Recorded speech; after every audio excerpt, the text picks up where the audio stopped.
Hello, everyone, and welcome to Week 6 of the Collegiate Chess League Fall 2025 season. What's up, TFS? Target Lush, I see you in the chat, absolutely spamming those emotes. We've got some matches live, loving the energy. Starting off here, we've got Division 11, ASU B versus UMich B. The two teams, Arizona State and University of Michigan, B teams going at it head-to-head, toe-to-toe. We've got some games already. Bala here with the white pieces. This is the team captain from University of Michigan, actually. So shout out to Bala. Appreciate him.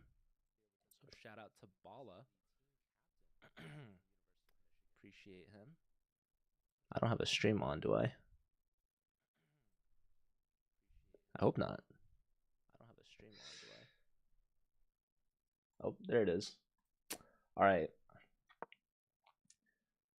Should have that audio fixed. The events page has the embed of the stream, which is what was picking up. So that's pretty cool. Shout out to chess.com for creating that. Target Lush, I had an echo. Just fixed it, but it's all good.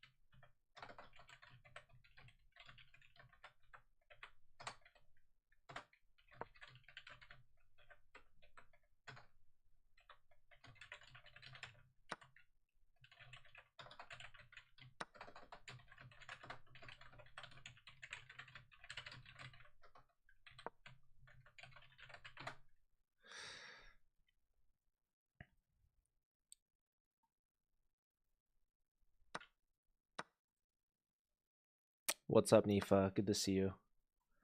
Okay, this was an absolute blunder. What just happened? Ladies and gentlemen, blunderfest here. Takes, and now queen to d5. And what's the problem here? What seems to be the problem? Mate in 1 is threatened. Queen to g2. Clear as day.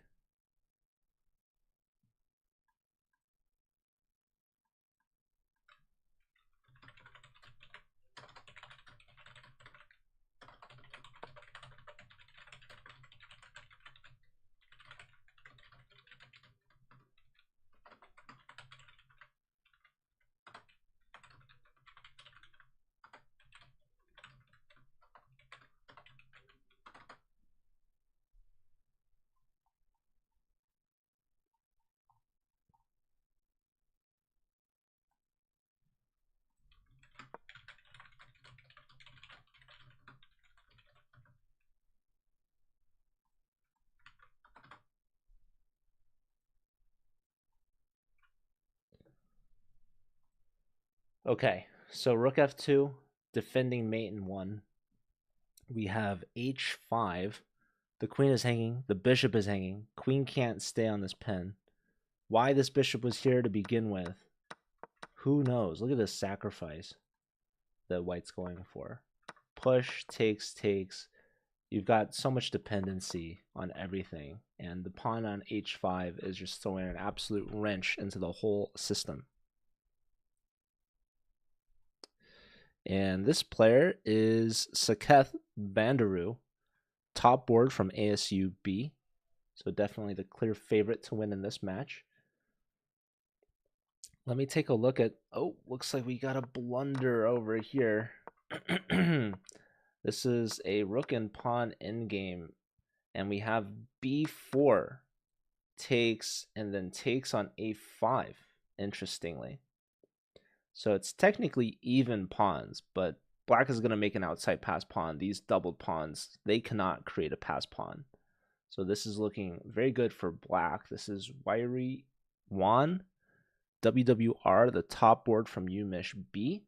So the top board's getting some good work done against the bottom boards. Round 1 is always going to have this mismatch. Oh, and we have a counter blunder from black. And now it's back to equality, apparently. Although you could argue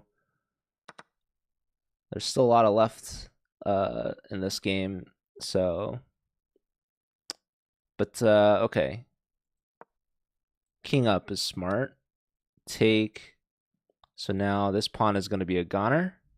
This king can try to run and grab these pawns, as we can see here. So the question is, can white hold on here? Ooh, sneaking that one by. Very smart from white. Very smart. Creating a pawn as a pass pawn. And now this king will be able to get to the corner in time. So if this king ever tries to prevent the king from getting the corner, then the king is not going to be let off the A file. And there you have it. It's a stalemate. So nice draw there, actually, from Aditya Gupta, the board 4 from ASUB, getting a big half point against the Michigan top board. All right, let's check in with some of the other games that we haven't looked at yet. We've got Kwok Kang Lam versus Justin Weebsake. Justin is the board 2 from UMich.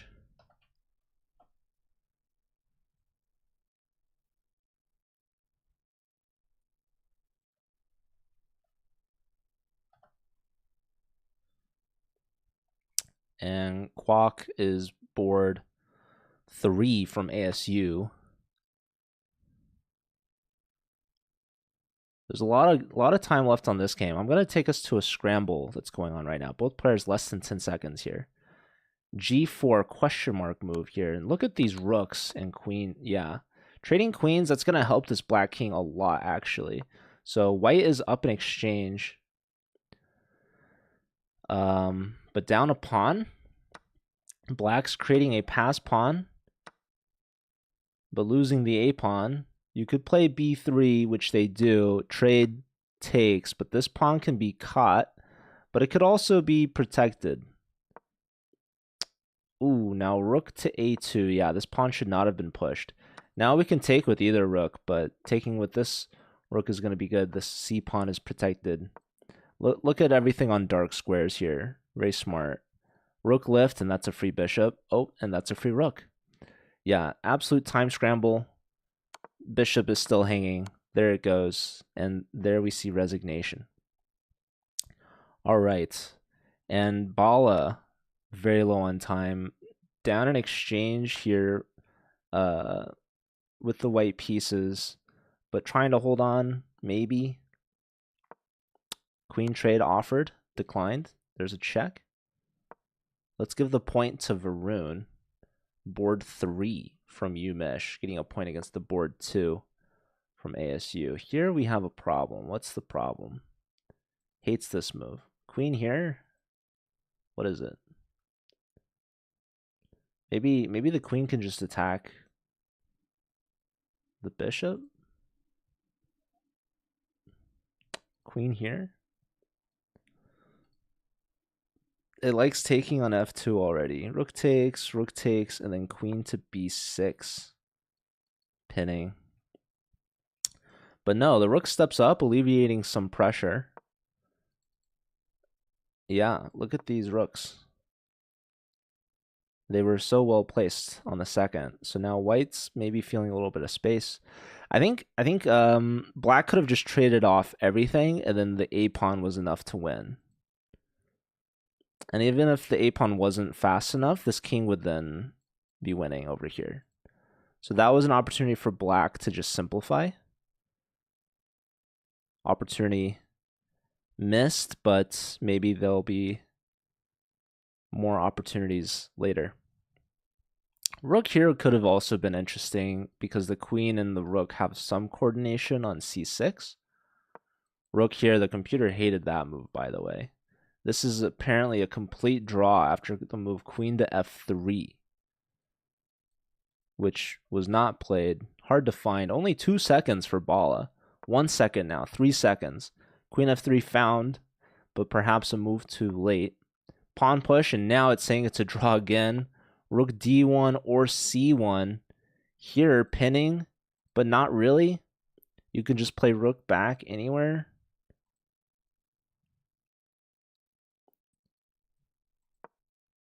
Rook's doubled on the e-file.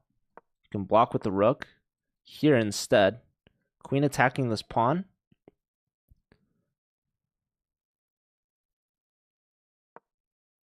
Pawn push, saving the pawn. Ooh, 2.5 seconds. Rook takes f2 apparently is another shot.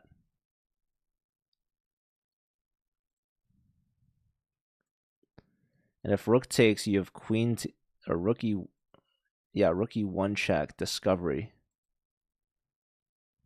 But if king takes, I don't know. Yeah, the king is overloaded there. Rook takes f2 would be so nice. Less than 20 seconds for Saketh. Oh, and they find it. Holy smokes. Look at that. Picking up the queen. And we might see resigns here. Rook check, rook block, trade. This might be even more. Winning. Main 1. And there you have it. So Saketh getting a win. And this game, rook and 2 pawns versus rook and pawn. ASU tying the match here. And here with the white pieces, Kwok Lam looks like they're going to get the win there. So a nice checkmate. Queen and rook combining there. This game, what happened in this one? Some absolute crazy eval spikes and blunders. Yeah, rook and pawn endgame that ended up just being equal. White's up a pawn, right? So black messed up, white messed up. And this is the blunder. So here, apparently you just need to start checking. You can't allow the queen on the board. So point for Kwok, and that's actually going to be a 2.5 to 1.5 point lead going to Arizona State B team after round 1. Yes, there's 2-second increment. What's up, Shaydog? Good to see you. Happy belated Halloween. Hope you dressed up as Gritty. That'd be fun. Or anything, really. I dressed up a little bit yesterday, but I'm going to dress up even more later today, actually.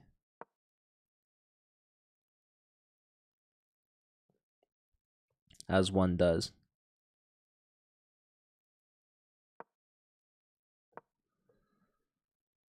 Yeah, this is 5+2 blitz.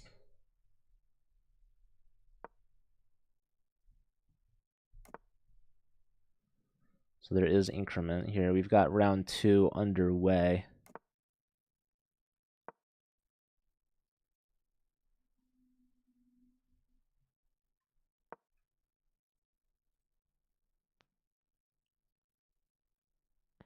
After this match, we're going to be watching a Division I matchup between UT Dallas and St. Louis University. Both teams definitely heavyweights, scholarship schools. We'll be watching lots of grandmasters playing.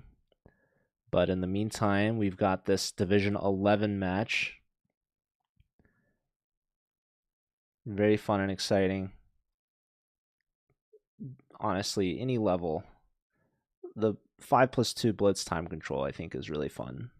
Because you can see a lot of blunders and time scrambles, and there's still, I think, enough time for some good quality chess, which we're watching here. Let's check on Bala. This is the UMich team captain.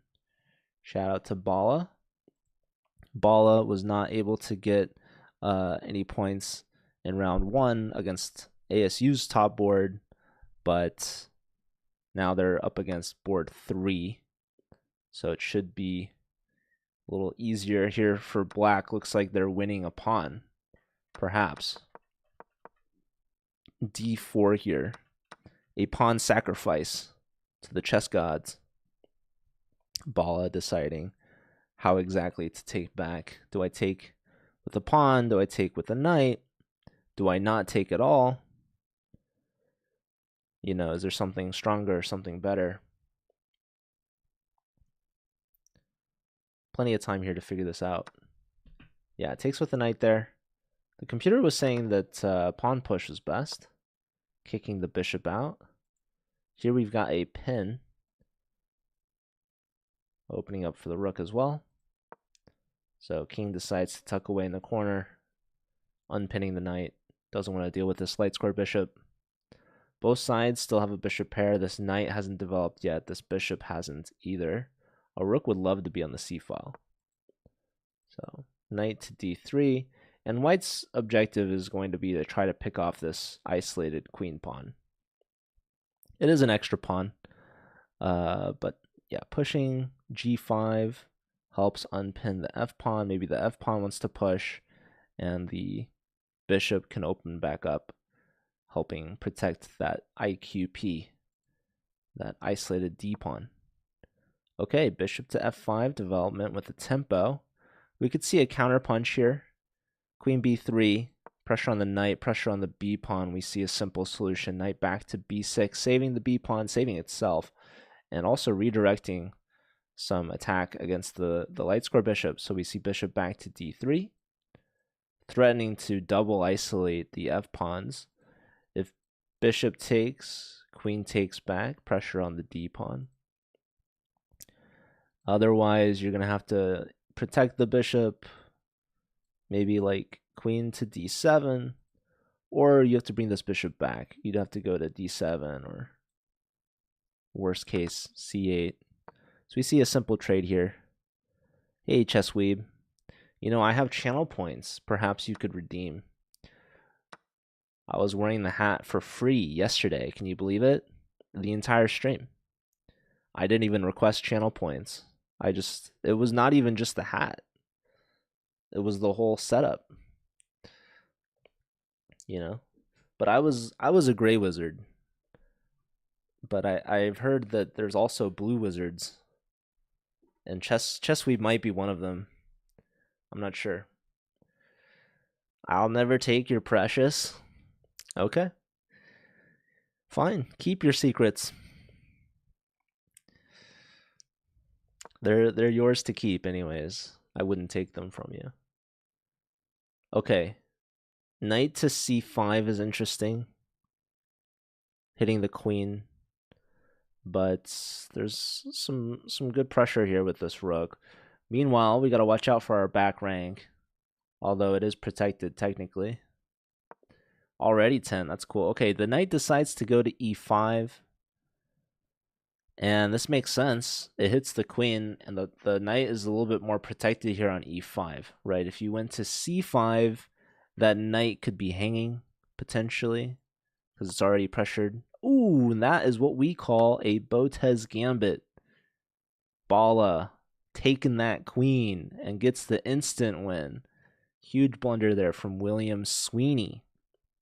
Point on the board for Umish, B-team captain. Let's check out. We've got also another early resignation here. What happened in this game?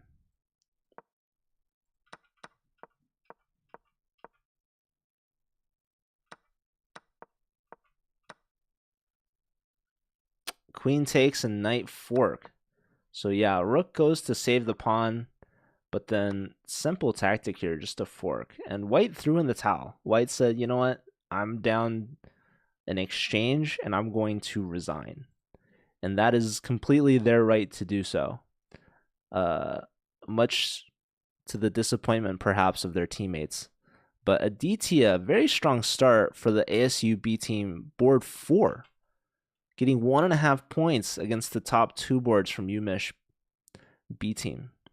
Here we're watching Saketh with the white pieces. Looks like they've got a nice battery here on the long diagonal. Perhaps f4 is going to be a strong threat. Varun with less than a minute now on the clock to figure out how to come up with some sort of defense here against the long dark square diagonal. We've got opposite color bishops. This light square bishop not doing anything on the dark squares. White's got the bishop pair, actually, both bishops on the long diagonals. And these knights, they're looking connected, of course, but they're going to be separated soon. F4. How to deal with this? What move would you play? Apparently, we can start with queen f6. And we're going to try our best to try to trade things off here on the dark squares. 12 seconds, though, for Varun. Varun lifts the rook, guards here. F4 is played. The queen says, it's okay, I don't have to go to g7. I can also go to h8. So keep that in mind. Knight back, saying, you can't go to h8 anymore. So black is trying to cover the dark squares with the rook, with the knight, but now the g-pawn drops, g5 taken for free with the knight. Rook to e8, pressure on the e-file. But now white can just simply continue with their moves. And they're deciding to put on the... Oh, that just blunders mate in 1. The rook, whose only job was to guard g7, gives itself up, unfortunately. Yeah, I don't know if I've seen a self-mate like that in the Collegiate Chess League, but there you have it. Okay, and the last game also concluded. So Saketh wins here. He's perfect 2 for 2. And now, how did Wairu do? Oh, this game is still going. Target Lush rooting for ASU. Very nice.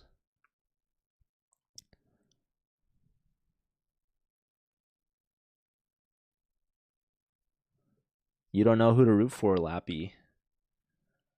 Lappy High on. Well, are you from the US? Okay, the bishop was hanging. Hold on. So what's going on in this game? We have opposite side castles. Bishop to c5. Brilliant. Why not? Why can't there just be, you know, a pin here? Oh, it's a clearance tactic. Queen takes is a question mark move. Check. Bishop takes, double exclam.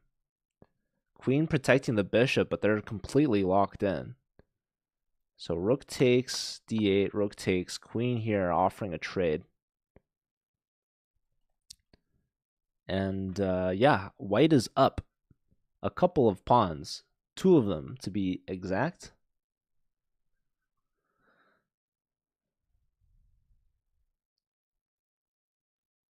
There's a lot of reasons why you'd root for either of these teams. ASU, they're the Sun Devils. They've got like a trident fork thing as a logo. UMich B, they're the Wolverines. So if you like Marvel and you like Wolverine, perhaps you could root for them. I like University of Michigan colors. Rook here is a strong check. Yeah, Bishop decided that this is a stronger place to be. Check. But now the king actually has a flight square. Okay, this pawn's deciding to run. Black is looking pretty good, actually, with this bishop here. This king is going to have a tough time getting out, especially with the rook covering d1. Rook steps back, pawn push. Ooh, hold on. Is this mate? Wow. I thought, okay, how long was this pawn here? It was always there?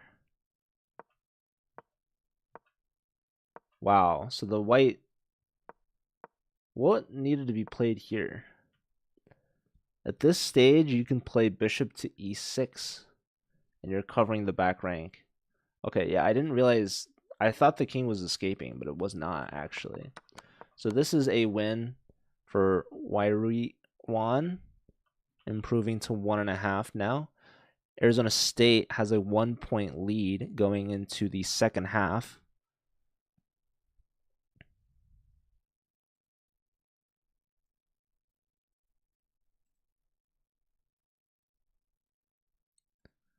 So can Michigan come up with a comeback? You're applying for undergrad or for grad school? Masters? That's pretty cool.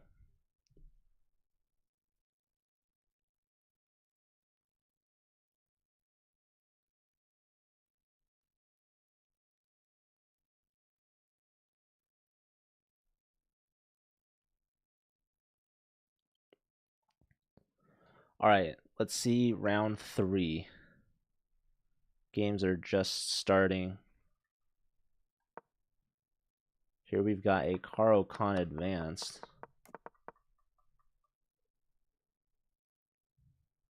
The B pawn looks to be traded, perhaps activating white's rook, so black doesn't take. Let's check in with Justin. How's Justin doing? Justin hasn't gotten any points yet. Neither has William. But Justin's got like a textbook position here with the white pieces. Just queen to d2. Look to trade off. Okay, queen goes here instead. My bad. Rook to the d file.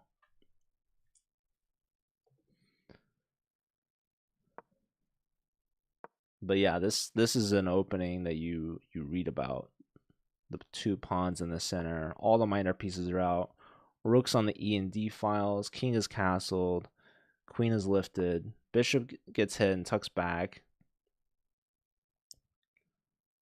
But yeah, I would like to see. I always advocate for trading off the fianchettoed bishops if you're trying to attack your opponent's king. So that's what I would go for.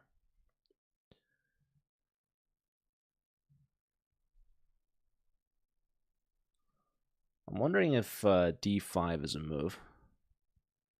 d5. Kind of an interesting idea. Takes. And black might be greedy and try to take on c3, but that would be extremely weakening of this king on the dark squares. But my whole point is that after we play d5, then we can threaten b4. White jumps the gun a little bit with b4, but this does take some space, and it helps us control the center. We see b5 now attacking the knight again. Knight's going to have to go backwards somewhere passive. Decides to go back home to its square on b8.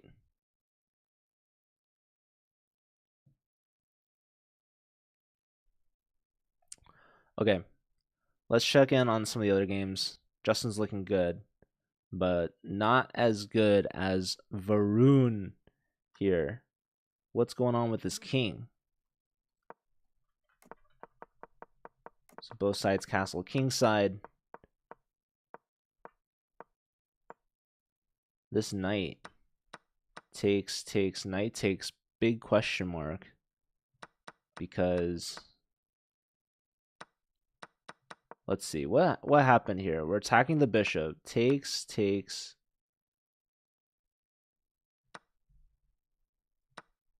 and takes. Oh, and then the queen just hangs the knight. Wait, the knight's not taken. What?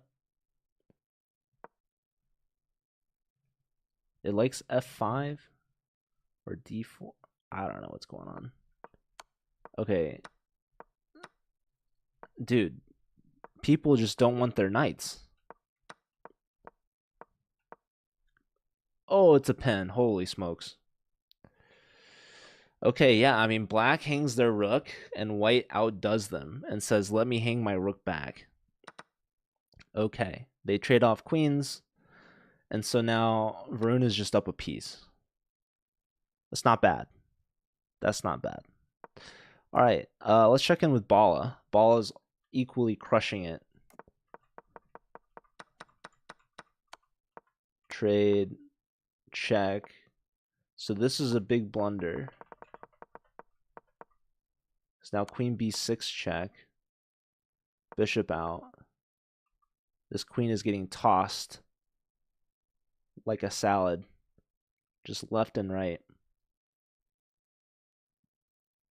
How do you save this knight?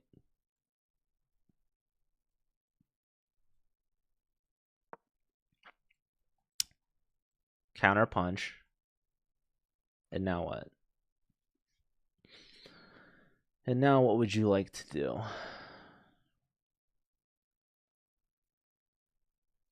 Just queen a6.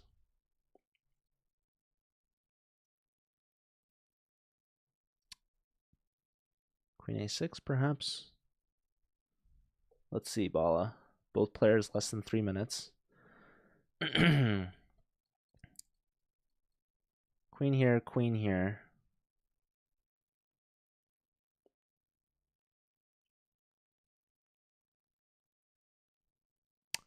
There's takes. There's no a takes because the rook hangs, so c takes. And then the queen is overloaded, right? Defending both bishop and knight, so you could have rook takes. Queen goes here.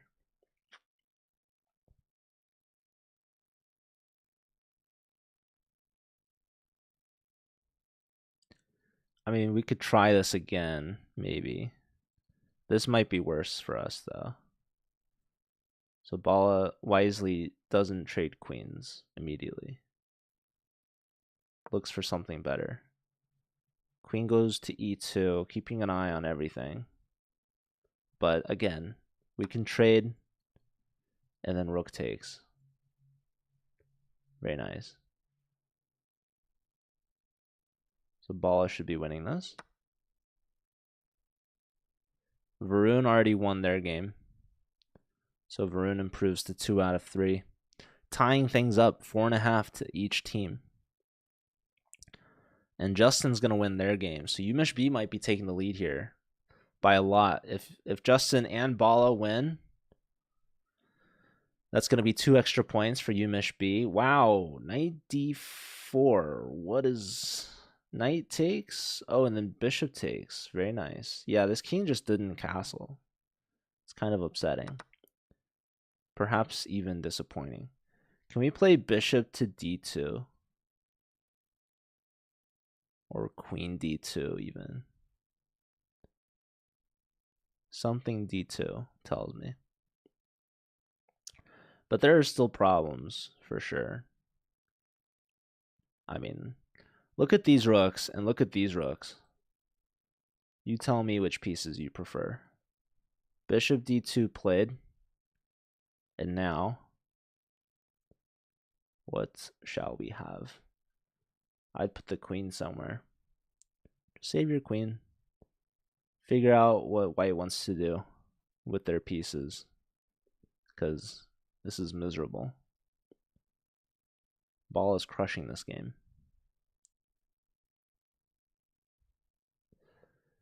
Wow, this could be a Michigan sweep, actually, here in round 3. The gloves are off.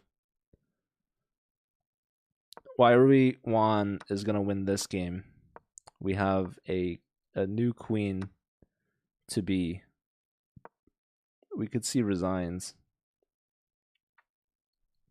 You just take on d4. And you could just push. Check. Queen takes next. And resigns. So Wairui going to 2.5 out of 3. Now all we have left, Justin. Saketh is fighting back here. Hold on. I know Ball is going to win. Yeah, Justin was crushing this opening.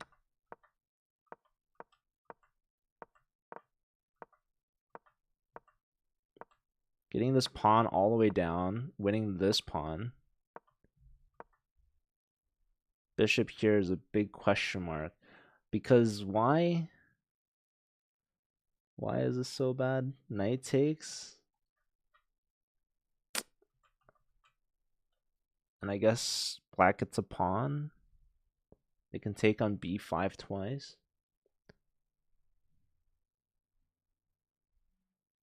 Will they find it?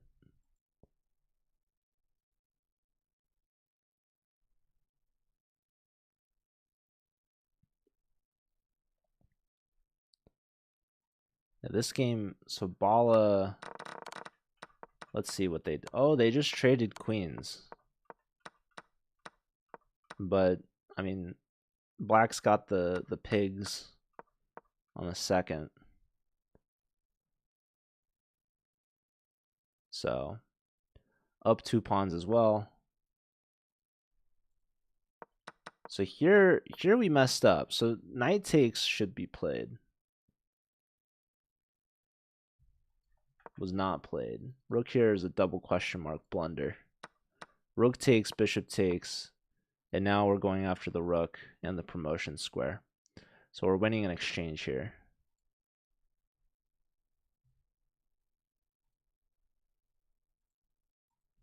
Bala here trades off one rook. Trades off a second rook, very smart, and now h5. The farthest outside pass pawn. And now the kings decide to greet each other into the middle. And now you can just keep pushing. Just keep pushing your pawns. King up is also perfectly fine. White has one hope of making a pass pawn, but they're going to get caught here. Takes, and resigns. That leaves us with the Justin game. So congrats to Bala, improving to 2 out of 3, giving his team a 2-point lead. So Arizona State, they were up by 1 going into halftime, but now University of Michigan B team, perhaps hearing that Lappy Hyan was rooting for them in the chat, is now about to sweep ASU 4-0 in round 3, getting them 1 point away from winning the match. It's first to 8.5 points wins. Here, this pawn is hanging. So now, what shall white do? Probably move this knight. And they do so here. Black still has both bishops, but white is up an exchange and a pawn. Here, there's some pressure on the A pawn, but it's defended. We see the knight come back, but this helps open up for our bishop. Knight here, temporarily blocking the rook, but perhaps we're going to b5 to pick up the A pawn. Perhaps even with the discovery. Yes, we do see the trade. King up. I think we should still play knight b3. But Justin has very low time. So Saketh is not out. Saketh is not just out. We see that the A pawn is hit. The knight might find a perpetual here. Interestingly. Doesn't go for it. F5, and here we have a major blunder. That's called a fork. That's an exchange. Wow, and they both are missing it. Opportunity given back, and another miss. How many times will black miss it? Oh my goodness, that's a free pawn with check. But still, this is a fork. If white doesn't do anything, that's another check. Always good. Don't go here, by the way. It's the same fork. I think white sees it now. Oh my god, they didn't. That's still a fork. 1 second. Okay, that's a fork. Watch out for this discovery. You could still go for the fork, by the way, and they finally do it. Knight trade, and then you take this, and white's completely winning up 2 pawns.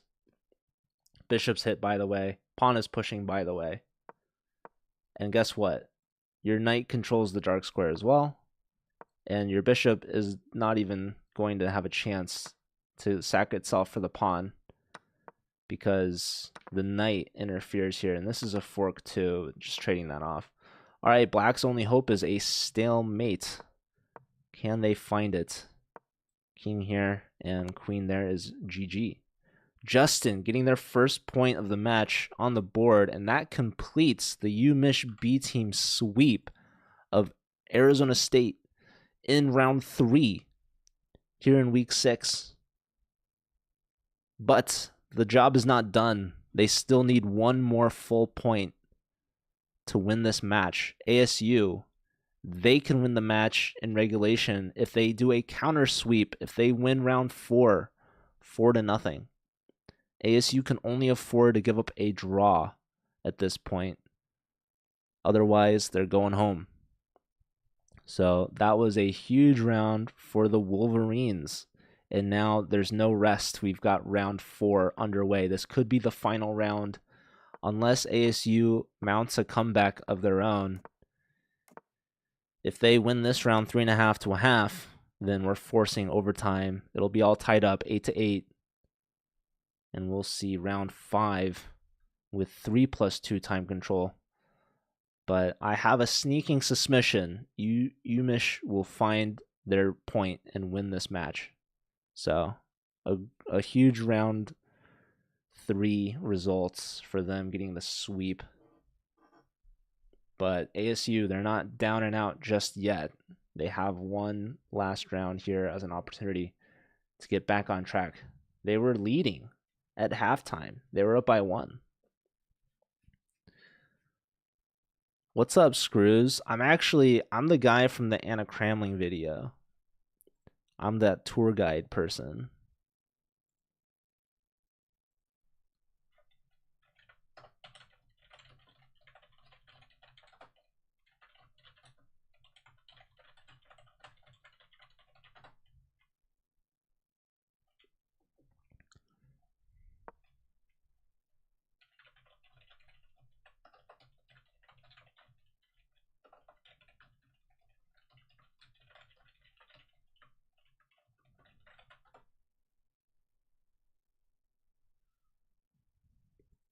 No, Screws, I'm pretty sure it's 2 different dudes. That guy might be Joe Lee. I'm Joe Bruin. Just kidding. I'm Joe Lee, and that guy is Joe Bruin. Anyways, what am I doing?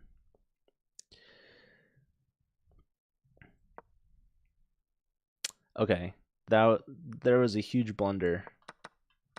Ladies and gentlemen, look at this. We've got knight here, castles, bishop g5, double exclam. Knight takes and bishop takes. We could have won the queen, actually. But the best move is apparently rook takes. But, okay. Takes here is what we call a blunder. But here, what needs to happen is bishop takes. Apparently. I don't know, guys. I don't make up the rules. So, both these players are just absolutely flubbing it, I would say. You should take here. You should take on g7. Give up the exchange, you get the second knight as well. And I mean, Lord have mercy. Look at that bishop. That dark square bishop. All right, William, you're 0 for 3. Your team needs you right now to take on g7. You have 3.5 minutes. Your team is on the brink of death. Take on g7.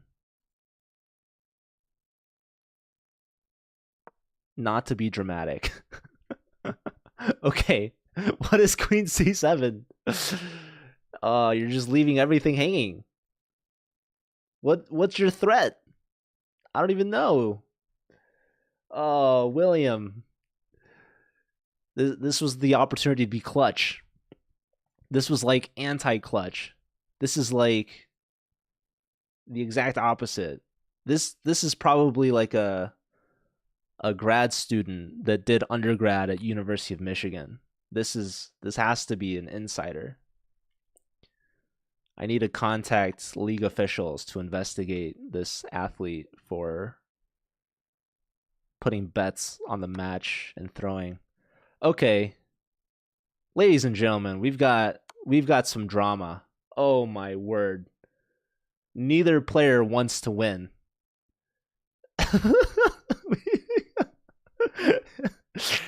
Look at the I just didn't appreciate William's mastermind vision of Queen C7 allowing any capture, and they take with the bishop.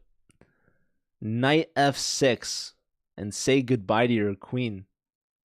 Holy smokes, folks. What is going on here? Avoid knight e2. I guess that makes a lot of sense. I missed that. So takes.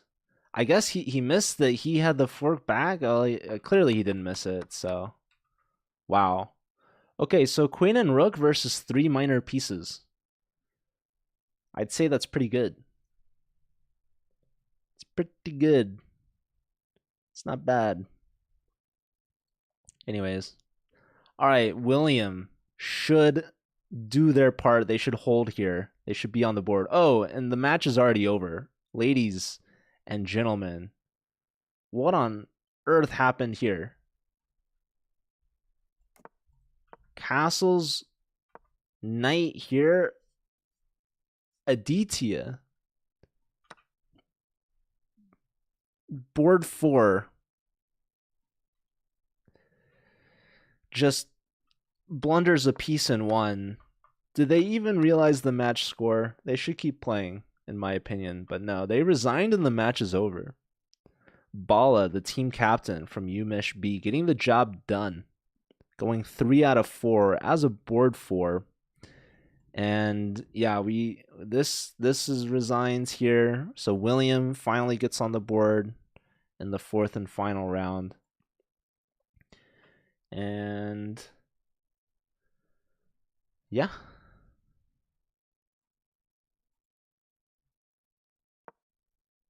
We've got Saketh looks like they're losing to Wairu. Wairui. Okay. This pawn just sneaking its way in here. We're probably gonna play. I mean, what's up? Rook. Black is up a rook. What happened here, folks? So far, everything seems to be just fine. Takes.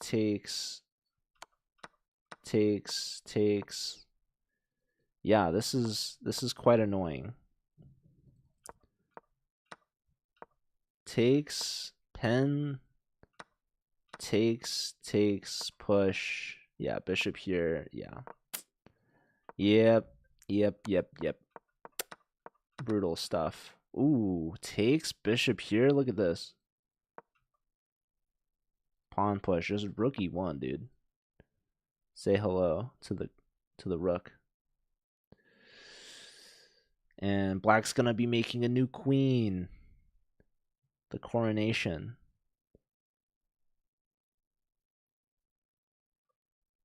Brace yourselves.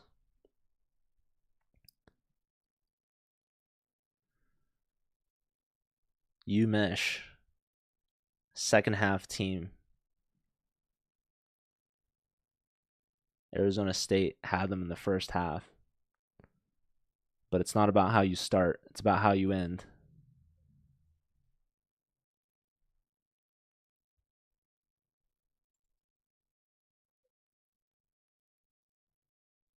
And Saketh with all 3 minutes.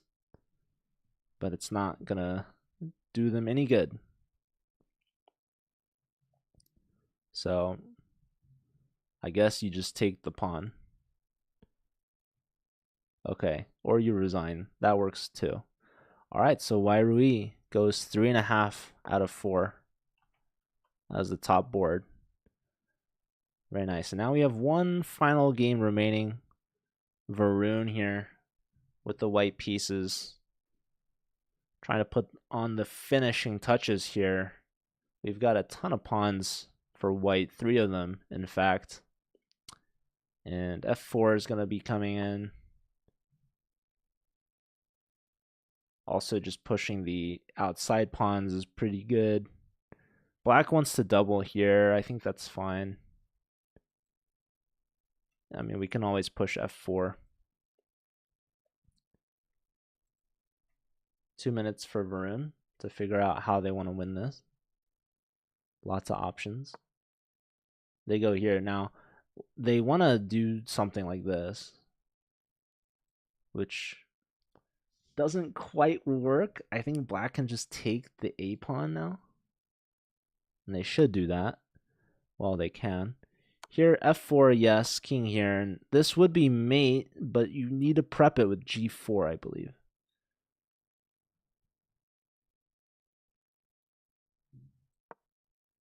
King steps up. Yeah, g4, you get forked, actually. So, yeah, white threw away a pawn. Now g4. G4 is played, and the threat is checkmate in 1. But black can play e5 themselves. Maybe not the most logical move. But, oh, it is the most logical move, apparently. And, yeah, white has some work to do. Check. King back. Apparently f5 is the move there. Rook takes, and now it's equal, actually. You're up 2 pawns, but they're both doubled and isolated. Black has the more active rooks, for sure. King here. Computer didn't like that so much. Rook here, trade offered. Check, king up. White is obviously still for choice. You could trade rooks, and that's what the computer wants, actually. Also, in a few minutes, we will be having Slew versus Dallas in D1, so stay tuned for that. Interestingly, black can threaten mate, actually, with G5, if you can't believe it or not. Black has a chance to win this, depending on what white does. How does white choose to blunder, is my question. The computer likes this, which actually threatens a mate of their own. Interestingly, beautifully, I might say. This is a great move that white should play. Both players less than a minute. Varun could throw and has been in the process of throwing. Their position is not nearly as good as it was. They've lost both A and B pawns, and they've double isolated their remaining 2 extra pawns. Both sides now under 30 seconds. Both sides. Okay, the king preemptively running, which was not the best decision. Go back. Put the king back. What are we doing there? Don't go there unless you're forced to. I think white missed that they could double rooks and threaten mate. Now, Varun, less than 10 seconds. He pushes. Pawn push. King comes back. But now black can double. Oh, they don't. Okay, double rooks. Can they just take now? You had 3 pawns in advantage. Okay, threatening mate.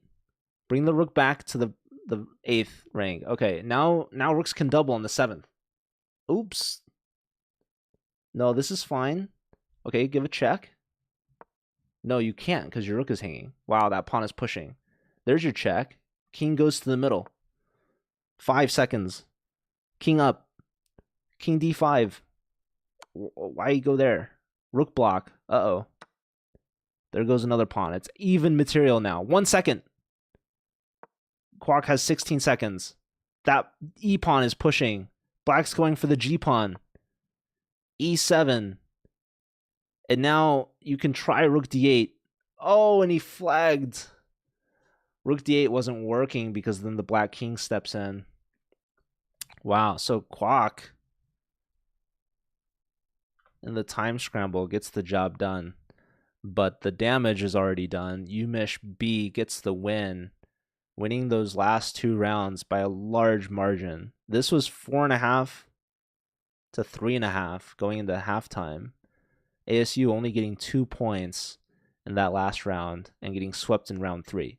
So University of Michigan B winning 9.5 to 6.5. Congratulations to them. In the meantime, we got a setup for our next match.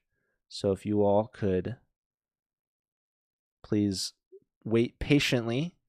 I do have the Division 1 standings to show you all. So we will be right back with UT Dallas versus St. Louis University. Congrats again to the Wolverines, and I'll see you guys in a minute.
Hello, everyone, and welcome back. This is the Collegiate Chess League Fall 2025 season, Week 6.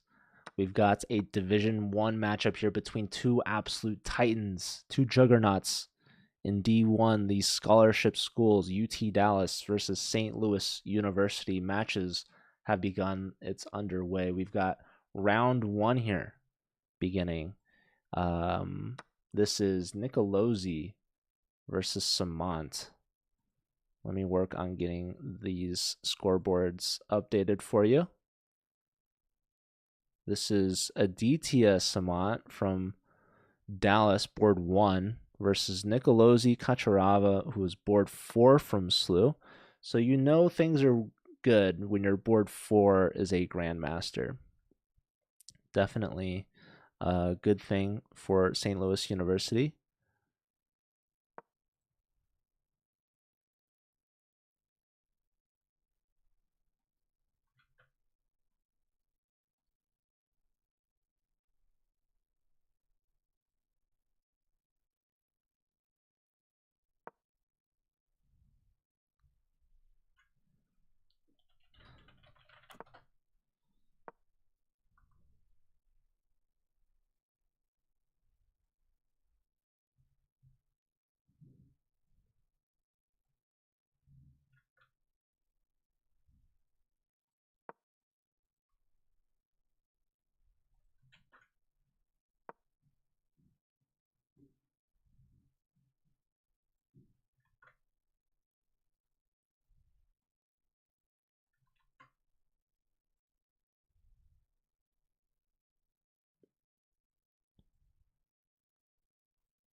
Thank you, Bala, for the sub, and congratulations on your win.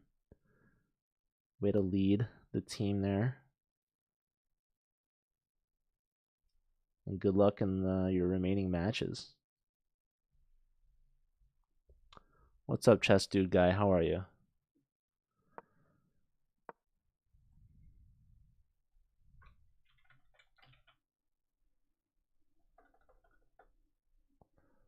All right. St. Louis University. They've got Chopra, they've got Gajic, they got Batsurin, and they've got Nicolosi. So it's literally their best 4 players all playing today.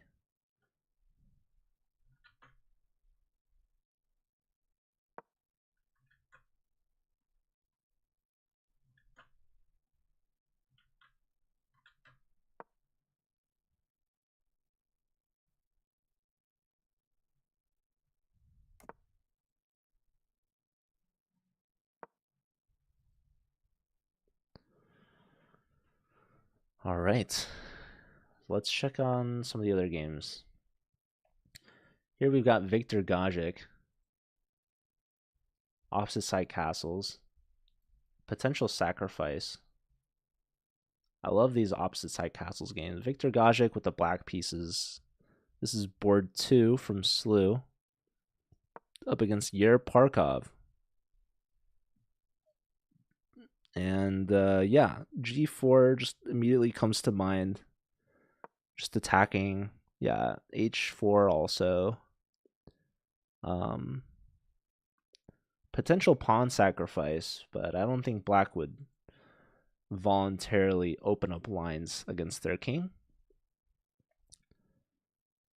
Artem Karo 2014 saying there was a tactic here, E2, C4. In this game.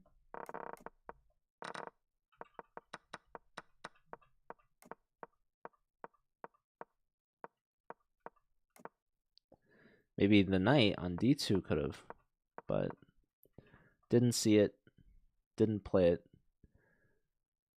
What's up, Klein Bottle? How are you? We're watching Slew take on Dallas. Here we've got the top board from Slew, Aryan Chopra taking on Balaji Dagupati from Dallas. Both players grandmasters. Aryan Chopra with the black pieces. And way ahead on the clock, Balaji on the clock right now, 1.5 minutes to over 4 minutes, and Aryan Chopra is not slowing down. So that means a few things. Either they are still in theory, which I doubt it here, on move 20, or they're just really fast and they're putting the heat on their opponent here. So Aryan finally getting under 4 minutes. Finally slowing down to take a think here. Queen was hit, goes to b2, offers a trade of rooks. Aryan's deciding if they want to do that or keep the tension. Otherwise, position seems fairly even. Both sides with all their minor pieces. Aryan does trade off 1 rook, steps the queen up, knight into f5, and now c5. The threat to take a pawn or to push, white says I can't have it. So I'm going to take on c5. And now black has 2 ways to take back. You can take with the pawn, you can take with the queen.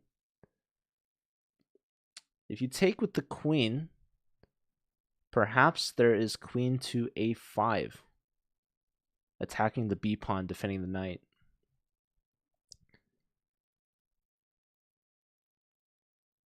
You take with the pawn, there's potential weakness on e5. We can take, or we can take, move the knight with the discovery on the rook. So white might have a tactic here. Queen takes c5 is played. So this pawn needs to stick around. Queen now steps up. So queen is hitting the knight. I guess the knight's still defended already. But here, I wanted to play queen here. I guess the computer doesn't like it so much.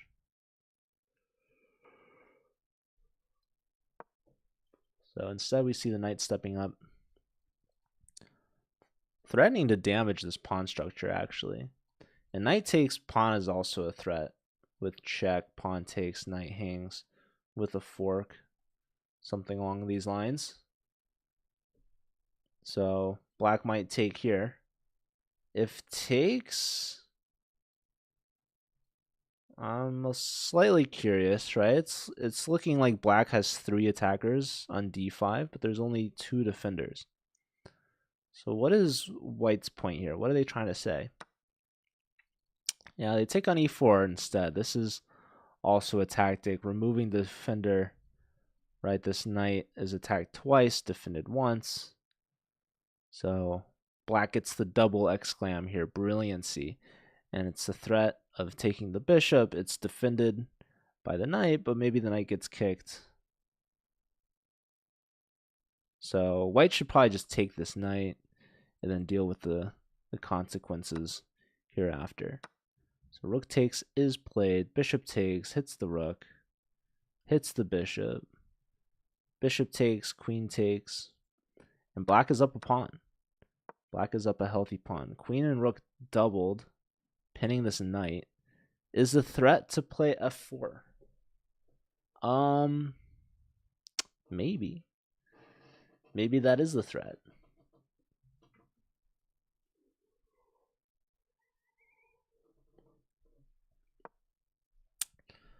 Okay.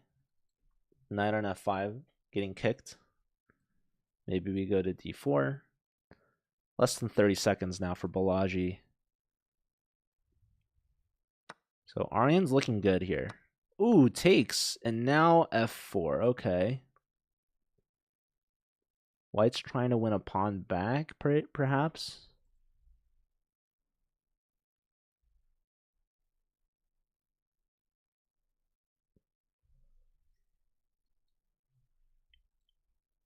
There is a check.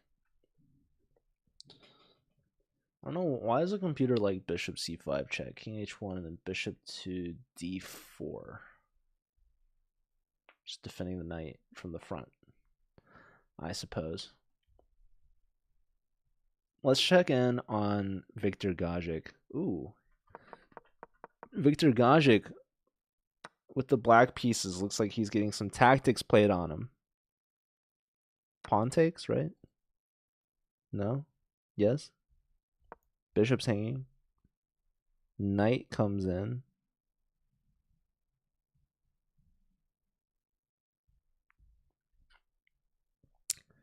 You could consider sacking the queen here for 2 minor pieces, and then rook to d8 is a threat. But it doesn't seem to be quite working out. There is rook here, king here, maybe. So queen goes here. Rook comes behind the pawn. Viktor Gajic down to 13 seconds, trying to hold this. Ooh, and Chopra blundered their advantage here. So the rook gets hit. We have the knight sacked to double isolate the pawns. We lose 1 pawn. Check, check, check. Queen's threatening to infiltrate. This queen's going to try to perpetual. There's a 1 block. Still a block. Check. Everyone's in a time scramble now. Samant is looking good against Nicolosi. Queen is hit. Queen grabs a pawn. Queen trade offered, declined. Bishop's hit. Bishop's protected. Pawn push. This knight's hanging, but that bishop's hanging. Queen trade offered. Knight coming in. That's very peculiar. So yeah, black's just up a piece. Viktor Gajic drew by repetition here. So they couldn't handle it. Okay. But that's a good result for Dallas, because that's their board 3 against a board 2. Here, both sides less than 10 seconds. Bishop trade offered. Pawn is pushing. King is there in time. Maybe g4 now. Trade. Pawn takes. Yes, but this is going to be too slow. So Aditya Samant gets the win here against the board 4. So Dallas taking the lead. Meanwhile, Batsurin's losing, actually. This is to be a draw. Batsurin. Down to 3 seconds, 2 seconds, 1, nope, 4 seconds. King moves. So, yeah, white only has 1 singular pawn left to their name, whereas black has 3. And they're pushing these pawns right now as we speak. It's a bishop versus a knight. 5 seconds, 2 seconds for Batsurin, 1 second played, 3 seconds. They're living off the increment. Knight hits the rook. Rook steps up. Rook gives a check. King steps up. Another check. King is continuing to move up the board, but now gets pushed back. Now he steps up. He's going to continue. And white is hoping for some draw, but he loses on time because there is no more checks without losing your last pawn. So Batsurin goes down to Corollas. So Dallas starting off strong, and Aryan Chopra and Balaji getting a draw. So great start from UT Dallas, holding the top 2 boards to just draws and winning with their top 2 boards. So they lead 3-1 after round 1. SLU definitely has the higher rated team. They are stronger on paper, but UT Dallas proving they've got some strong players, and they too can win. SLU, they've lost earlier this season to UT Rio Grande Valley, another one of these Texas scholarship teams. UT Dallas actually is undefeated, and they're coming off hot after their win against Mizzou, the number 1 seed. So UT Dallas doesn't care what seed your team is. They don't care what your rating is. They don't care how good you are, if you're the defending champs or not. Dallas is here to win. They're here to play. They're saying that they can win against any top D1 team. That includes Mizzou. That includes SLU. And right now they're proving it. Their actions and their results are speaking pretty loud. White, interestingly, offering an endgame, a queen trade early without having to give up their castling rights, forcing white to give up theirs, taking back with the king, but thought about it and plays knight to a6. So these grandmasters, they're breaking the rules here, guys. What's going on? White's saying, go ahead, take my queen, make me go uncastled. I don't care. I'm going to beat you in the endgame. And black saying, I'm going to put the knight on the edge of the board. It's like, what division are we watching? Anyways, e takes d5. Now black can take 2 different ways. I'm assuming they'll take with the pawn. But maybe they gambit, which would be crazy because they move their knight to a6. So the only reason why you typically would gambit that pawn is if you're wanting your knight to come out with development. Okay. So white's ready to castle if they wish. This knight reroutes to c7. Coming back. We've got all 4 games going here in round 2. SLU down by 2 points. SLU needs a comeback here. They haven't won a game yet. They've only had 2 draws against the bottom 2 boards. So Dallas looking really hot right now. And I don't think Dallas has ever won one of these championships, actually. So this could be their season, you guys. It could be.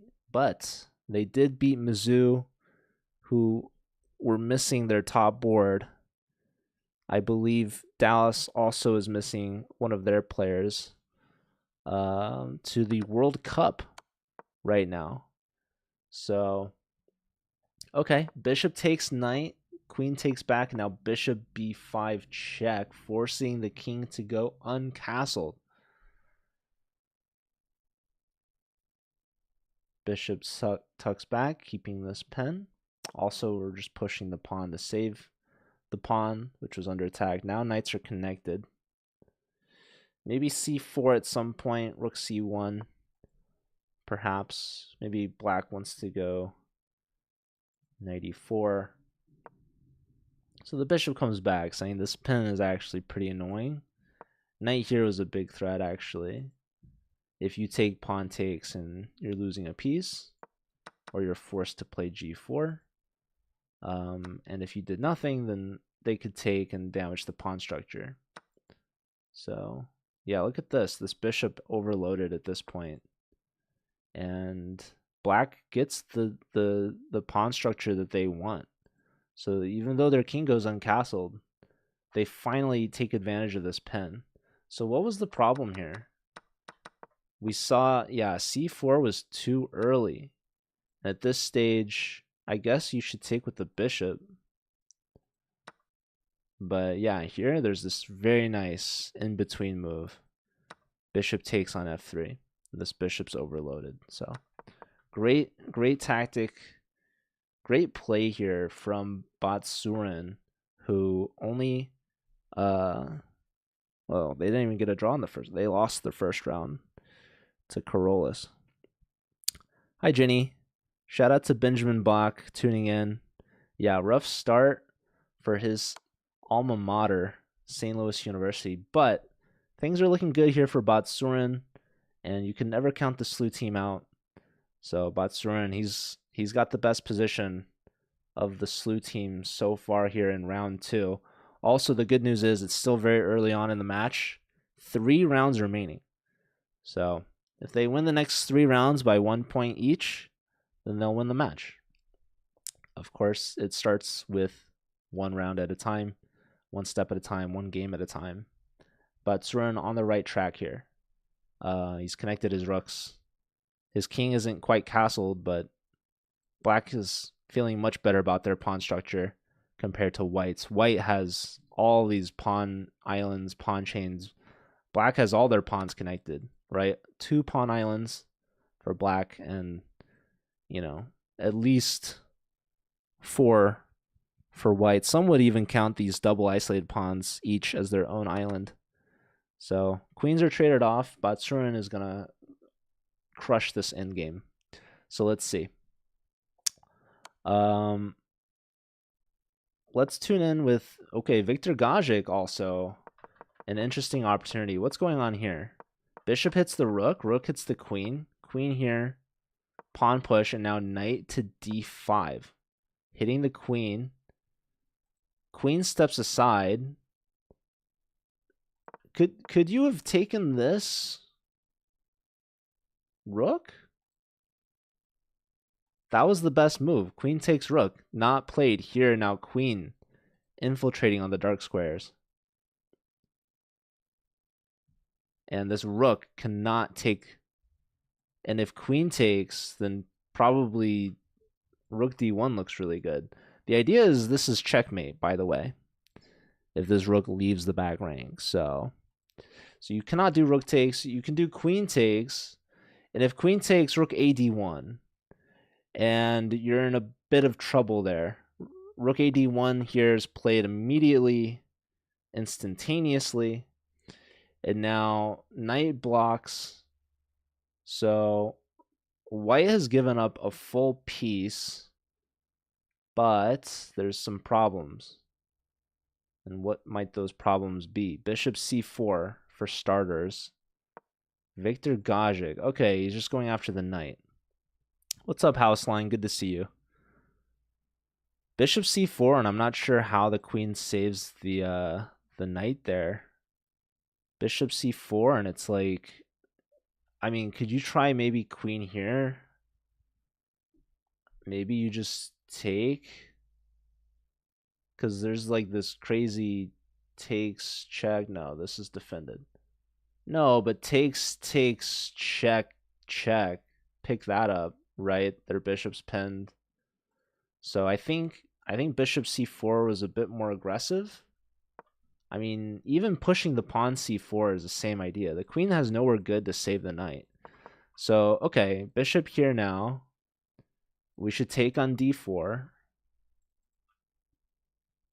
This is 5 plus 2.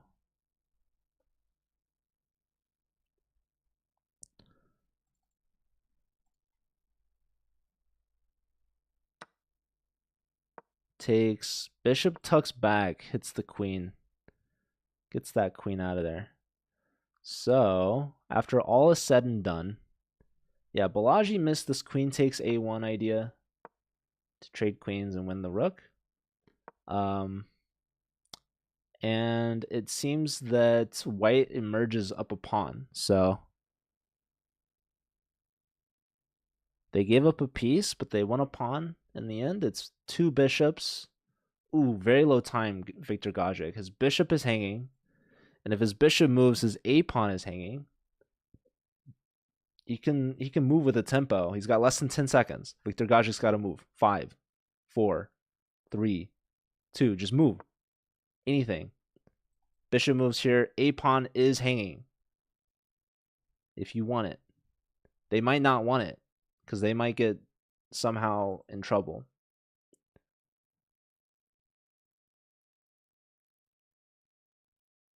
Yeah, I'm not sure why bishop here. Maybe like rook here is really strong. 2 minutes for Balaji.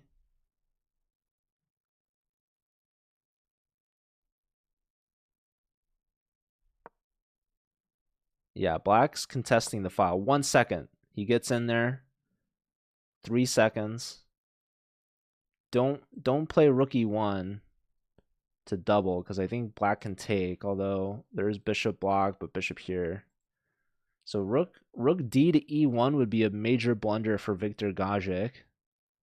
However, white's threatening to take, so black might just trade off here. But then the queen's going to take.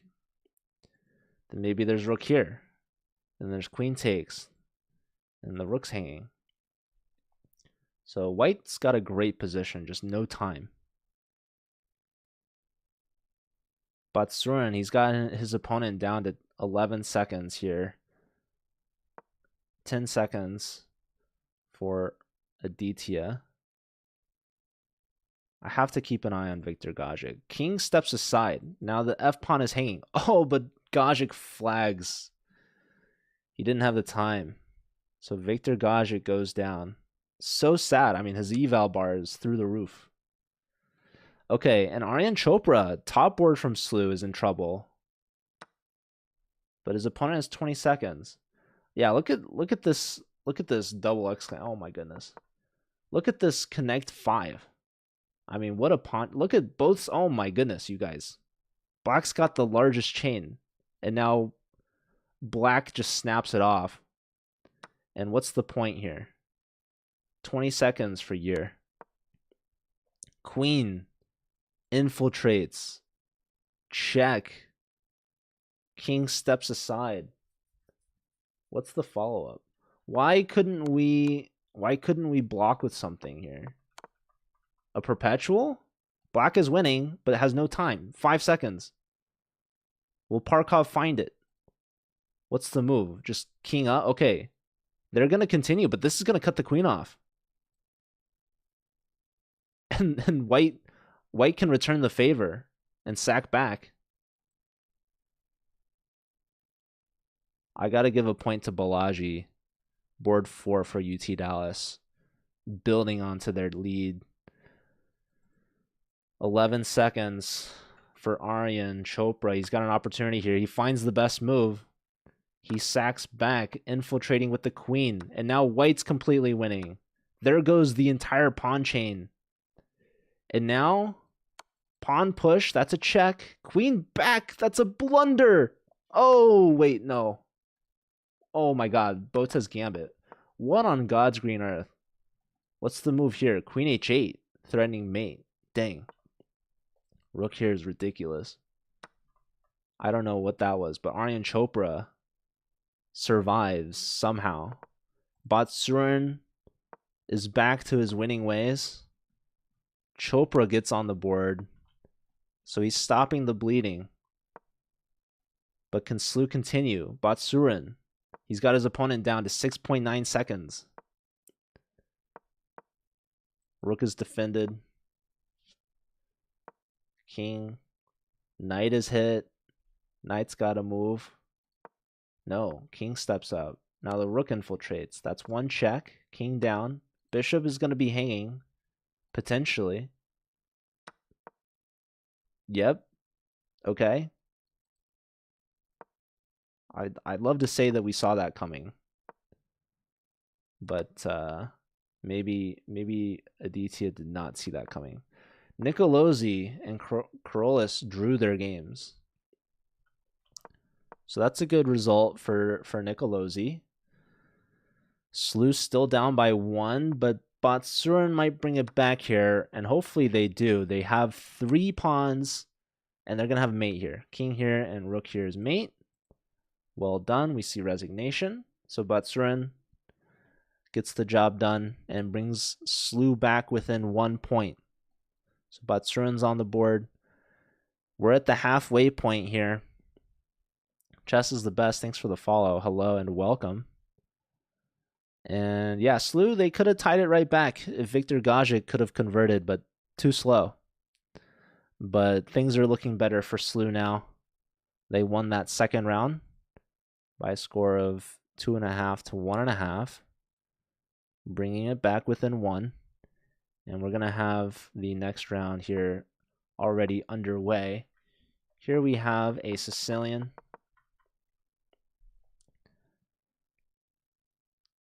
Knight hitting the bishop. White offering a trade of knights. Bishop saves itself. Tucks back to d3. Trade of knights here. Knight back to e2. Throwing a punch against black's d-pawn. Black could hold on to it many different ways. They elect to play in the center d5. And now white plays e5, preventing black from playing e5. Bishop fianchettos, putting pressure in the center. We see f4, f6, trade, knight takes. Now, the d-pawn to the untrained eye is hanging. And I'm here to tell you that I would certainly take that pawn. However, it's probably not good. Perhaps. So white just simply castles, black castles. And if we do take, we're going to get pinned. But maybe we can just play c3. I don't know. Probably it's bad, because then this knight moves and the bishop opens up. And anyways, queen e1 is played. Question mark here for Viktor Gajic. Viktor Gajic only has a half point against the bottom 2 boards from Dallas, so they need to have a stronger second half. But they're playing against Dallas's top boards now, so it's going to be an uphill battle. Ooh, Aryan Chopra, a strong start to this round 3. Aryan Chopra, top board, early fianchetto and castle. Fianchetto on both sides castle, king side. We have g6, but bishop on e7 for black, interestingly. So not fianchettoing. So that's why it's looking so good for white, apparently. Huge raid from Sveta. Box saying there was a mouse slip. Shout out to Sveta. How was your stream? Hello and welcome. We're watching UT Dallas versus St. Louis University in the Collegiate Chess League. This is week 6 of 7. So there's only 1 week remaining in the regular season before playoffs. These two teams are some of the best teams in the entire league. Senior Citizen, thanks for the follow. Welcome in. Thank you, Sveta. I appreciate that. Hope you're doing well. Sveta was a college player recently, I think. May have graduated, I'm not sure. But shout out to Sveta, a very strong player from Canada. And great streamer, so definitely go check her out. So yeah, UT Dallas, they haven't lost so far this whole season. SLU has lost to UTRGV, very close match, 8.5 to 7.5. She's in med school. That's amazing, Greta. Maybe she could still join the Collegiate Chess League if she has time. She would not be the first MD student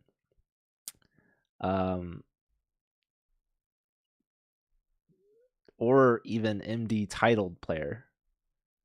For those of you that remember, UCLA had a player back in the first season who was also a streamer, hasn't been streaming much recently. Are you saying this is a mouse slip here? Yeah, that's kind of funny. Okay. But yeah, shout out to Dr.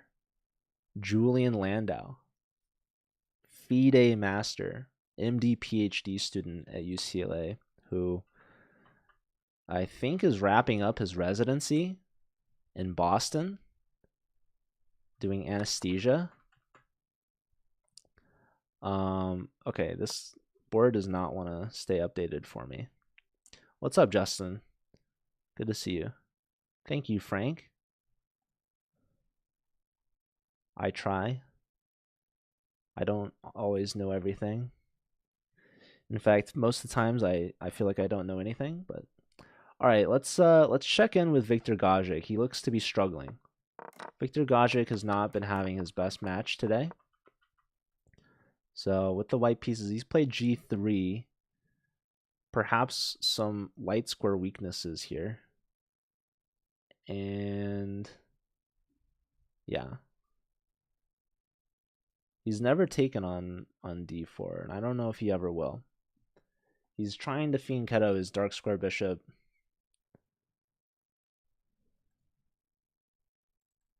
Bishop h3 just immediately comes to mind, hitting the rook. Rook has to move. Or maybe it doesn't have to move. I don't know. But yeah, only half a point out of 2. Bishop h3 played, rook to f2 played, and now e5. Trying to open things up, trying to keep a strong center here. I thought e5 wasn't great because pawn takes, these pawns are now doubled and isolated. Black has a chance now to trade, but I think that kind of helps white just bring the queen in. Pressure on the d pawn. So best, I guess you just take back on e5. Then this bishop wants to come out.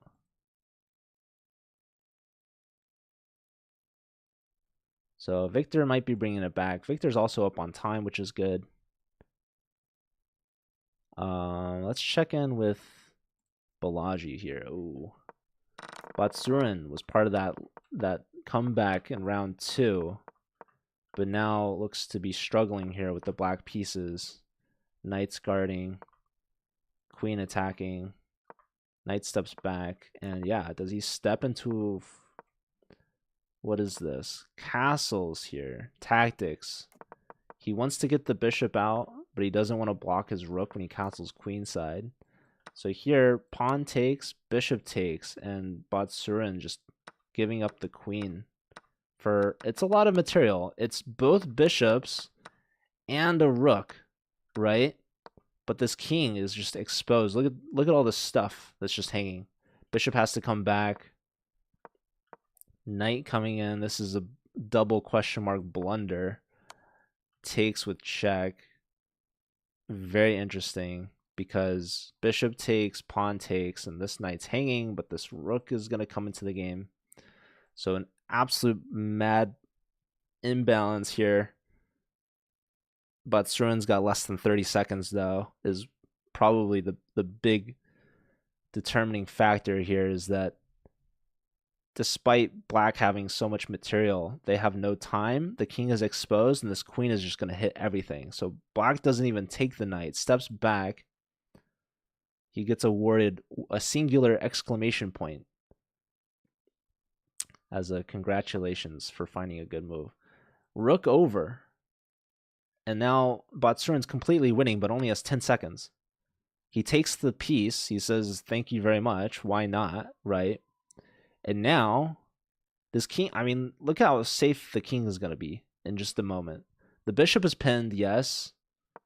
But look at this.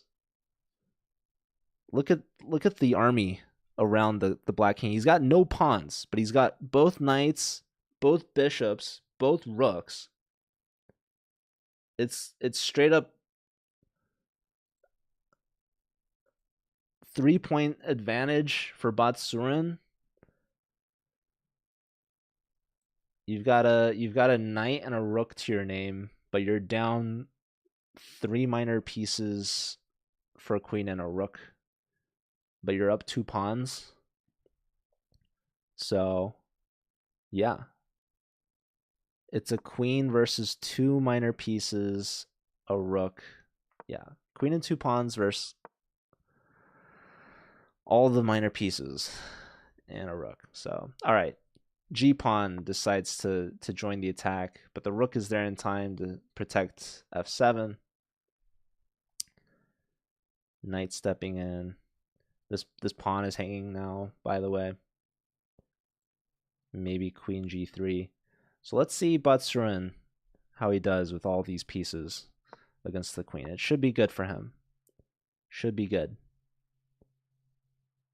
Let's check in with Carolus here. Less than 5 seconds. 3, 2. 2 seconds he makes the move, hitting the rook. Rook hits the pawn. Pawn pushes up. If we push a4, black can meet with a5. But the rook's going to have to move. But then this pawn's going to be hanging. So king steps up, a5 nonetheless, right? 2 seconds, 1 second. Bishop moves. It's opposite color bishops. White's got the worst structure for sure, but they're up. They're up 2 pawns.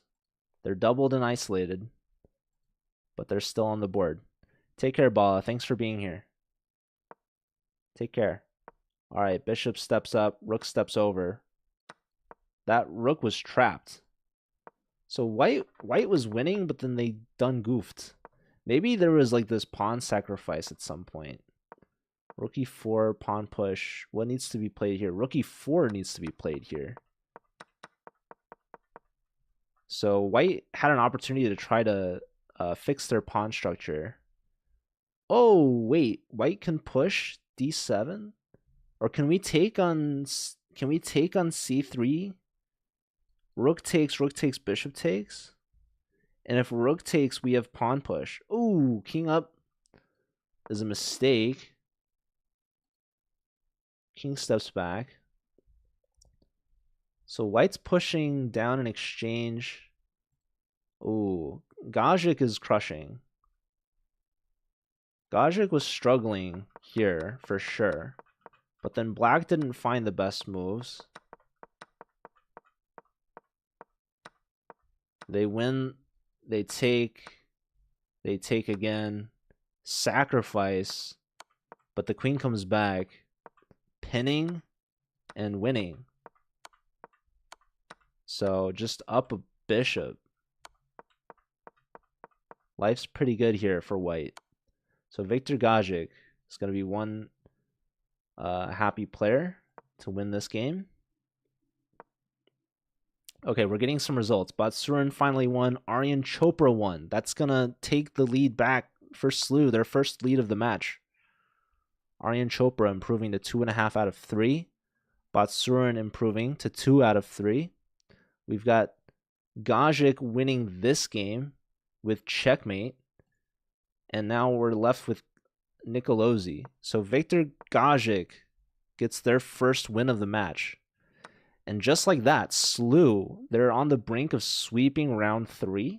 This is like a same match as Arizona State B versus University of Michigan B. It was the same score, 4.5 to 3.5. And then losing round 3 by a big margin. But Nicolosi is losing this game, though, actually. So Dallas could bring it back within 1. Here we've got a couple checks for white. But do they want more? They do. They push the pawn, but it's a blunder. And why is that? What should they have done instead here? It wants queen f6 to push f5 and guard the a-pawn. Check, king down, threatening mate, by the way. And now white's going to have to bail out with a perpetual. Unless you bring the king down. They do. White wants more. So Nicolosi was in trouble, but now it's back to a draw. This king's going to venture. How brave can the king be? This a-pawn, by the way, one away from promoting. So I think black's going to bail out with a draw. Both sides less than 10 seconds. King entering. Maybe queen block. No, king down. Check again. Now block. Blocking again. Pawn pushes a check. Ooh, and a blunder. A blunder from Nicolosi. And now this pawn can check. There's a check. King has to go back. There's another check. And now you can go here. That's a check. Oh, that's a check. Takes? Oh. Watch out. Queen h1 is made, by the way. There's no time to queen. Takes a check. This king is somehow still living. Check. Check. Don't push. Don't queen. You have to constantly be giving check. This might be a repetition.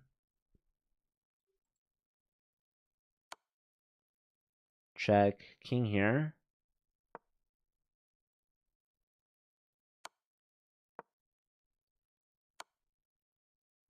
We would love to take on d5 with check. 2 seconds for Nicolosi. He's stepping up. He's putting pressure on the f-pawn. Does he dare take it? No. It's going to be repetition. Is it not threefold by now? This is like ridiculous. Oh, king to g2. And now black can give all the checks they want. Oh, the king is entering the attack. The king has officially entered the attack. King check. King here. King here. Another check. g6. Another check. And now go to h6. No more checks. Mate is threatened so many ways. Nicolosi's got no time. He resigns with 0.4 seconds left on the clock. Ridiculous game. I cannot believe that was not a threefold. So Parkov getting a point there and keeping it close. His first win of the match, 5.5, 6.5. So Slew answers back in a big way. That was a 3-1 round for St. Louis University, and now they have their first lead of the match going into round 4. So, one last round remaining potentially, or we could see overtime. If it's tied 8-8, we'll go to round 5. Take care, senior citizen. Thanks for stopping by. Thanks for the follow. Okay. We've got a 4 knights opening here. On board 1, Aditya versus Aryan Chopra. Aditya has been struggling. He's got 1 point. Chopra has not lost yet, 2.5 out of 3. I want to point some attention to board 4s here. Balaji's been doing well, 1.5 out of 3. Nicolosi, only player without a full point, has 1 draw. Maybe had some chances in that previous game. Here, we don't block with the queen, because maybe we'll get forked. But maybe we block with something else. Bishop block, there's queen takes. I mean, we could block with a knight. What exactly is going on here?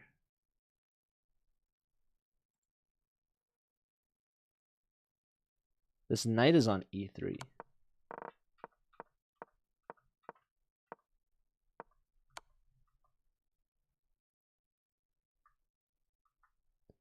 And yeah, Nicolosi is bleeding time very early on here.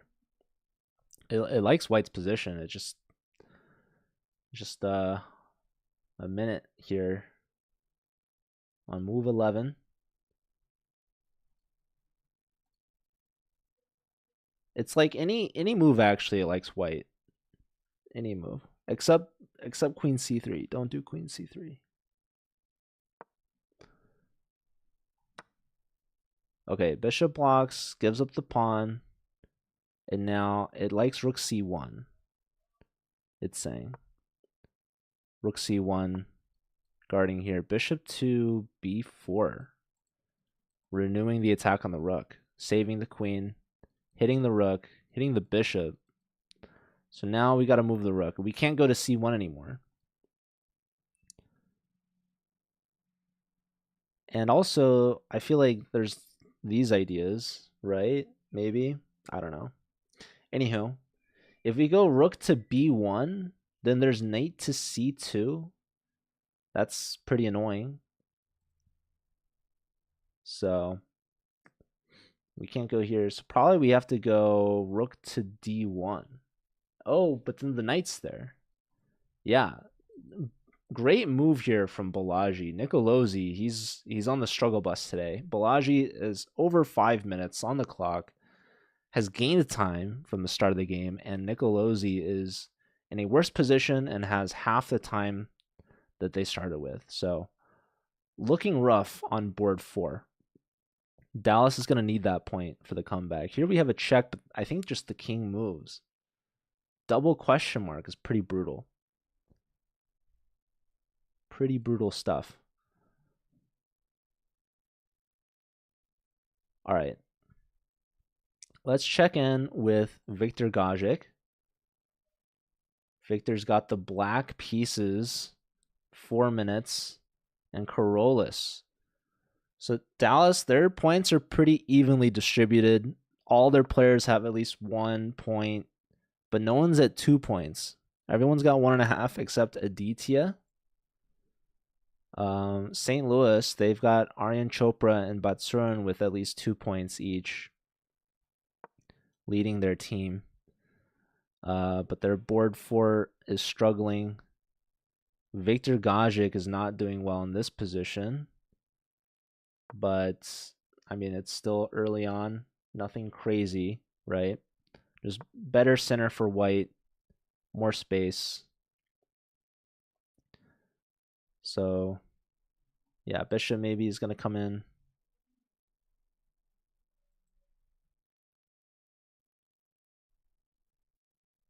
But Victor, he's ahead on time. Let's check in. Yeah, I mean, Chopra's also in a worse position. This game, this whole match, it's going to come down to this last round. This could be a coin flip.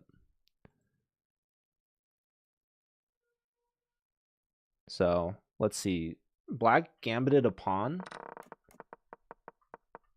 Ooh, just all out attacking here. Yeah, gives up a pawn here. So white decides to forego castling and is just going all out on this king. Rook g1 it's calling for. I like this rook g1 move a lot because it looks like it might be giving up a pawn, but then the rook will just go straight back and then you're just toast. You're in deep trouble there. Okay. Let's keep an eye on this one. Where are we going to see any advances here? Slew needs 2 points to win the match. Dallas needs 3. But right now, Dallas is very much in the driver's seat. I mean, oh my goodness, what happened here? Nicolosi, man. It's like every move, just things get worse and worse. He takes here. He gets checked. He gives up his queen. And he loses the bishop with a check. Yeah. No, this is GG. Not the best decisions here. After this move, what's it saying the best move is? Best move is to take on b4. So that's unfortunate news. for Nicolosi, who gives up his queen, loses his bishop. So it's queen versus knight and bishop. Black might sack an exchange to simplify things. White's going to try to double up here.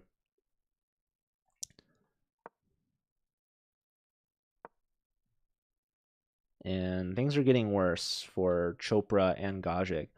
Slew, they did a great job in round 3, right, to bring things back.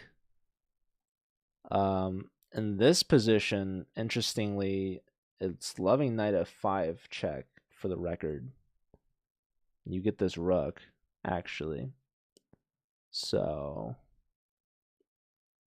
very interesting happenings here. Nicolosi, you have an opportunity. He wins an exchange. Rook comes back, guarding this check. You can play rook here, it likes.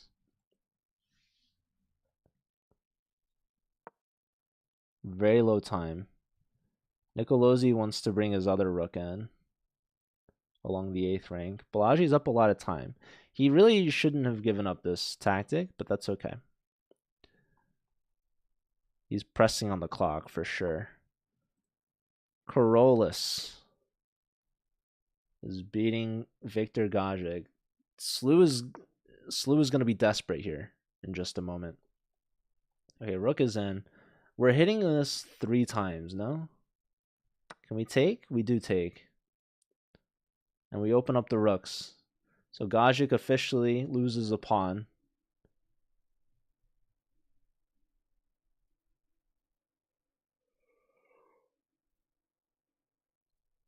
So 2-on-1 advantage for Corollas. That's big for Dallas. And let's check in with Chopra. Chopra is just crushing it on the clock. Aditya, he's keeping it even so far, but it feels like only a matter of time before Aditya slips up and messes up. Chopra leaves the queens on. Very smart thing to do when your opponent's in time pressure. Leaving the queens on is making things a lot more difficult for Chopra. And here we see a mistake from white. Queen now stepping in, hitting this pawn, hitting this pawn.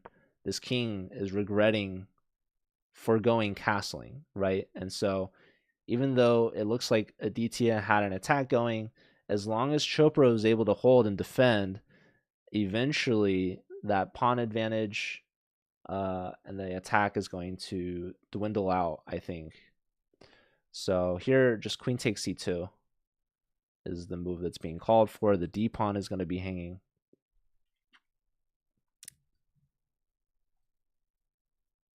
And Chopra, with all that extra time added, they can spend it now. So this is much needed for Slew. Slew is looking pretty rough. I mean, yeah, Nicolosi is on the brink of losing here. Queen versus rook and bishop. And here's a check. 2 seconds for Nicolosi. Okay, Chopra did not take the pawn. Here's a check. And there's a fork. Bishop block. Nicolosi's trying to hold this. Try to get in. Yeah, here we saw what happened. A queen trade. Okay, so queen trade happened, and these pawns are doubled and isolated. But white's going to hold on to everything here. And yeah, again, leaving the queens on probably would have been better for Chopra with that severe time pressure. Speaking of time pressure, Batsurin now is down to less than 20 seconds. Victor Gajic is still losing. So what's the tactic here? He pushes this pawn, takes. Why did he do this? He's got to take on e4, right? To help open up this. Yeah, this pawn push is very interesting. Takes, knight takes. Why can we not, like, is this knight not going to be hanging? Oh, because then the knight's pinned. Okay, very interesting tactics here. Okay, this is actually the last opportunity to take. Oh, no. Queen takes is free piece. I guess there's... What's going on? Queen takes, pawn takes. It's simplifying into a draw. Oh, pawn push. Very interesting. It still likes taking on e4, by the way. Okay, so Gajic had a chance.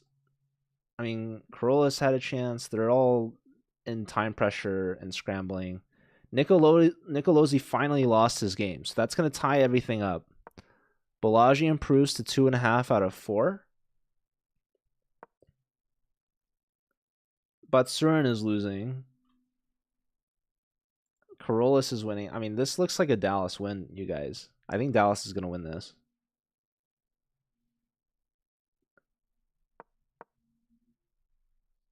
Batsurin. He's on the brink of death. 2-pawn advantage. There's a check. Why not? Batsurin's got 2 seconds. Queen trade offered. Accepted. Bishop takes a pawn, and now the B pawn is running. 2 seconds for Batsurin. He brings the bishop back. The pawn can make it all the way to B2. And now the king can enter. The knight enters. Yeah, this is GG. 2 seconds, 1 second. King down. Bishop is hit. Now the knight goes to C4. The knight's going to flush the bishop out. Batsurin's only hope is to find a draw, but it's not going to happen. It's a knight versus a pawn. Chopra and Aditya drew. Gajic and Corollas drew. And then Batsurin lost. I think that just won the game for Dallas. I think it all just unfolded before our very own eyes. So Aditya goes to 1.5. Chopra goes to 3. We've got Corollas and Gajic drawing. So they both have 2. And with it tied 7.5, 7.5, Yerparkov gets the final point, taking down Batsurin. And again, we see a University of Texas team taking down SLU by 1 point, 8.5 to 7.5. So GG's.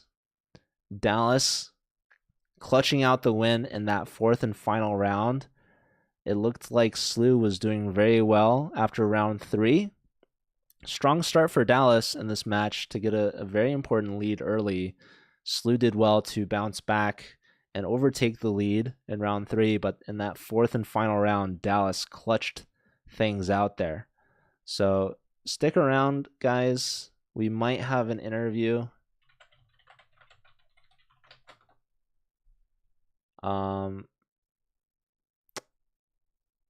Let me see. Okay, we're going to have Balaji actually joining us. So give me a second here while I set this up.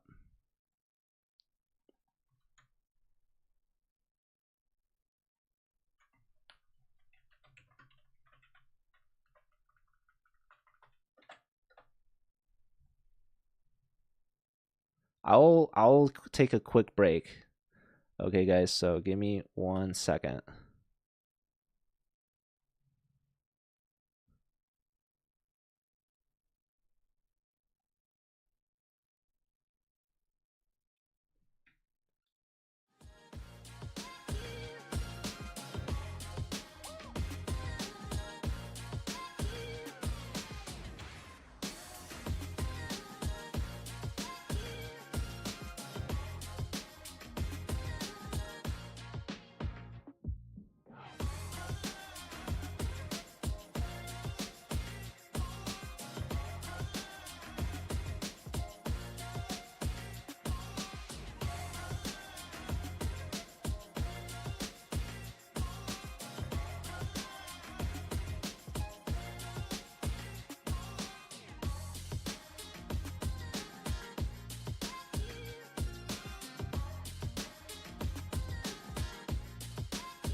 Hello, everyone. Welcome back. We just watched a crazy match between UT Dallas and St. Louis University. UT Dallas just barely edging out the victory by 1 point in that final round. Balaji Dagupati was a big part of that on board four. Balaji, welcome. Thanks for having me. So you went 2.5 out of four as board four. You started off very strong. A draw against Aryan Chopra on board one against St. Louis University, and you guys also just had a big match win against Mizzou earlier this week. So now you've beaten the top two seeds. How does that lead to your confidence going into the playoffs? It definitely feels good because I think in the past we've struggled against these teams' overall record. So definitely, I think it's good momentum that as a team we're working well together and we're compensating for each other whenever one person messes up, someone else makes sure to put up a good performance. And overall, for example, this match, I don't think there's anyone who stood out on our team. It's just we all managed to equally contribute. Yeah, you guys definitely have what seems to be a strong formula. Everyone on every board is getting points. The SLU team looks like they had some players that are doing well, some players that are maybe struggling, and overall, your team proved to come out on top. So, do you guys have your sights set on maybe getting your first ever team championship win in the CCL this season? Of course, we don't want to put too much expectations where we'll just try our best. Obviously, it's our goal to win, and we wouldn't be playing if we don't think we can win. So we'll try our best and see where that goes. I know you guys have had some playoff struggles in the past, and right now it's just the regular season, but you guys are still undefeated. And getting these wins against the top teams kind of must be validating. But is there a difference, you think, in the playoffs? Do you think these teams will come back in the playoffs, or do you think that you're able to stay undefeated throughout the season? I mean, we'll try our best. I don't think there's too much of a difference between playoffs and regular season. It's just going to come down to who's having a better day.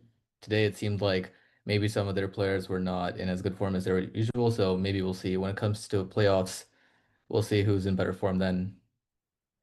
So you guys have a new assistant coach this year, a graduate from Mizzou, Mikhail Antipov, who was their board one. Uh, have you played against him in the CCL before? I am not sure if I may have, but I'm not honestly 100% sure. And how much has he been able to help your team this season? Do you think he's a part of your team's success that they're seeing so far this year? Yeah, I'm sure he's definitely contributing with it. Just the training that he gives us and general advice, I think definitely helps us, him being also a very strong blitz player himself. So I think he does definitely help in this. And if there's one thing that you want to say to the rest of your teammates that might be watching this, what would you say to them? Thanks for contributing and making sure to always step up because I think in every match, everyone's been stepping up whenever it's needed. All right, well, that's Balaji Dagupati, ladies and gentlemen, board four from UT Dallas, and a huge part. Every point from every player mattered. They only won by 1 point in that last round. So, congratulations, Balaji. We're looking forward to seeing the rest of the season. You only have 1 week left in the regular season next weekend, and then it's off to the playoffs. So, best of luck to you and your team. Thanks. Looking forward to it. All right, take care.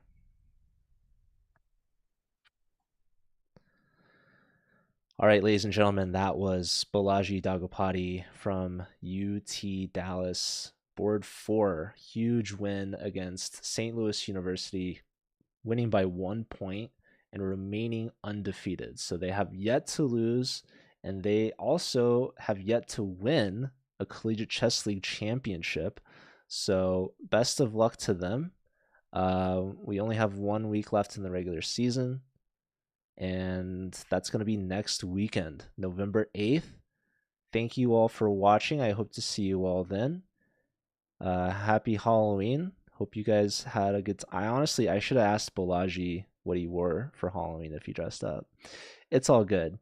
Anywho, I will let you all go. We're going to find somebody to raid, and shout out to Greg.